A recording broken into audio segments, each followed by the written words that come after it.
It's been more than 2 weeks since Israel began deploying forces to the border with Gaza. Many senior commanders and politicians have promised the outright destruction of Hamas. But as Victoria Gatenby reports, the divisions within Israel's political leadership are creating challenges of their own. A show of unity from Israeli Prime Minister Benjamin Netanyahu and his senior military leaders.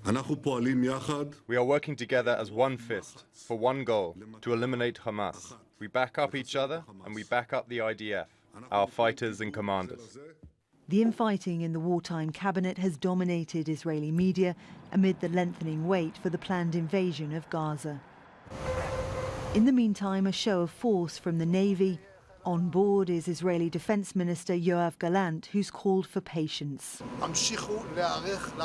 Keep preparing for our operation. It will happen soon. We are preparing thoroughly for the next step. A multilateral operation by air, ground and sea. Do your work. Get ready. We will need you. Rows of tanks are lined up at the border with Gaza. Most are standing idle for the moment. As Israel plans and prepares for what could be a far wider war, small teams of troops are already operating inside Gaza. During the night, there were raids by tank and infantry forces. These raids kill squads of terrorists who are preparing for the next stages of the war. These are raids that take place deep past the contact line. But the relationship between Israel's military and its civilian government has grown complicated. Opinion polls show the Prime Minister is far from popular, and many Israelis want him to publicly take responsibility for the security failures on October the 7th.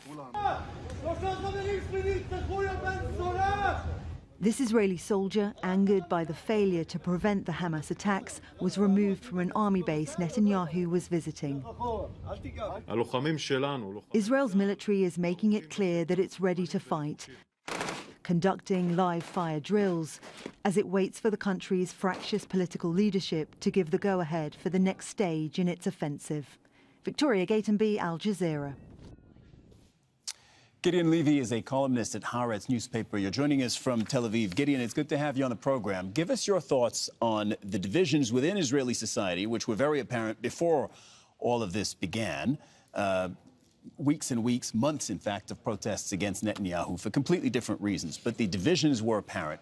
Your thoughts on how this could impact how the Prime Minister chooses to conduct this war?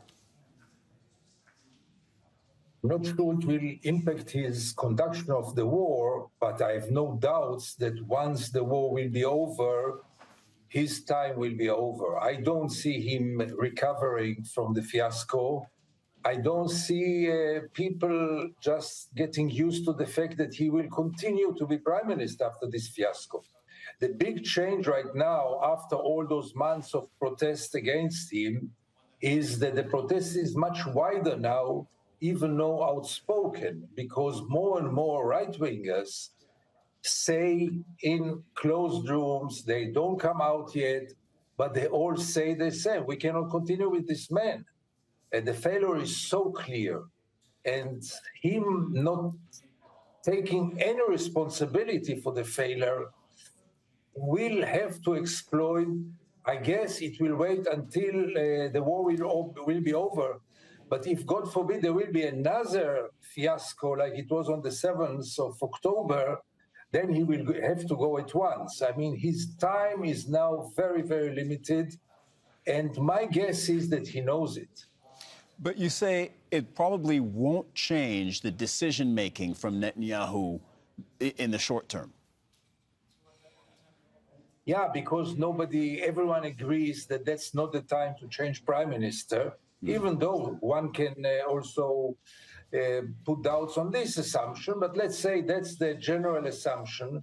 And if so, he have, until now at least, a carte blanche to continue.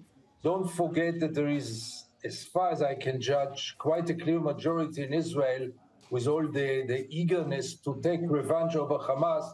There is quite a carte blanche for the army to act, including a ground operation. People, I think most of the people are supporting it, and he can continue with his policy, but as I said, not forever and not in an unconditioned way. Is the Prime Minister, is Benjamin Netanyahu still on the same page as all the other major figures who are decision makers in this war, particularly the army chief?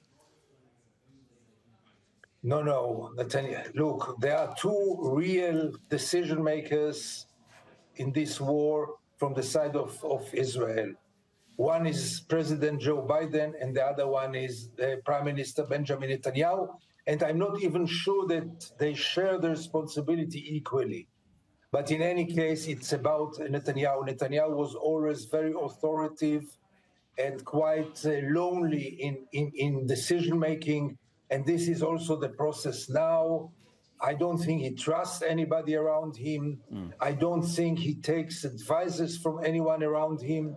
He leads it for the good and for the bad. What is the Israeli public being told about the next steps in the military operations? We are being told that the next step will be the ground operation. We are being told that it might take long. What we are not being told is what will be the day after, because nobody knows what will be the day after. We are not being told, except of hollow cliches, what is the goal. Because, you know, the goal of crashing Hamas is a legitimate goal, but we all know, or at least we are supposed to know, that this will never be achieved. Ask the Americans who try to change regimes in so many countries in the world. It always failed and it always ended with a terrible war. Ask Israel who tried to change regimes in Lebanon, in the occupied territories, in Gaza. It doesn't work, and for sure not by force. But in the current atmosphere in Israel, when there is this eagerness to punish Hamas, which I understand, and to take revenge, nobody can stop it. Gideon Levy, it's great to have you on the program today. Thank you very much for joining us, columnist at Haaretz Israeli Newspaper. Thank you very much, Gideon. Thank you.